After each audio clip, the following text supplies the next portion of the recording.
Have you ever wondered how to turn a regular cut file into a print and cut design? It's pretty simple. Let me show you how. I'm going to open an owl from my library, but when it opens in a bunch of unassembled blank pieces. If I want to cut this design with multiple layers of paper, I could cut the individual pieces from a variety of colored paper and glue it all together after cutting. However, I want to print it in color, all as one piece, and then have my Silhouette machine cut it out for me. First, we'll color the design. Some cut files open in color already, but you can recolor the pieces the same way. Ungroup until you see bounding boxes around the individual pieces you want to color. Open the Fill Color panel to have easy access to all the colors. Click on the expansion arrow for advanced options if you want to choose more colors than are in the standard selection. One by one, select a piece and click on a color to fill it with color. You can change a color as often as you want, so don't worry too much about getting the perfect color the first time. If you want a piece to have holes in it where there are multiple pieces, then select all the pieces at once, right-click, and choose Make Compound Path. Inner objects will cut holes into the larger piece surrounding them. This lets a color underneath show through, and now it's a single layer. Continue to color the pieces. You can drag the pieces into their general position as you go. If you need to move the position of pieces forward or backward, you can choose Bring to Front, Send to Back, or Move Forward or Backward one layer at a time with these buttons in the Quick Access toolbar.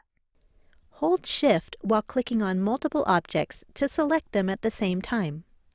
If some shapes are already in the correct position, you may want to group them together so they stick together when moving. I'll color this beak orange. If you want to color another piece exactly the same as any color on the page, select a blank shape, then use the eyedropper in the Fill panel to click on the color you want to copy to fill the selected shape or shapes. I'll move the beak and feet into place, and now there's just a couple pieces left. Since I'm not going to put this together with paper piecing, I can just delete the extra pieces or move them off to the side just in case I decide I need them later. Any shapes out here in the holding area won't print or cut. To clean up this design, I'll zoom in. I can continue to change colors if I need to. Even though these default red line colors won't print at their default size, I don't want to see the lines right now, so I'll choose a blank line color while all the pieces are selected.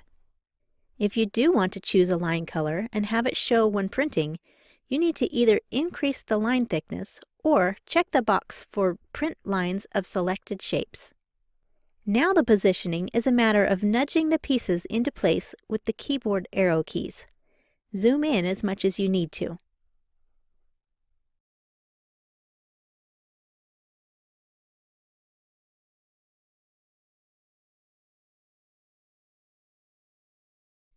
Once the design looks the way I want it, I'll group it all together.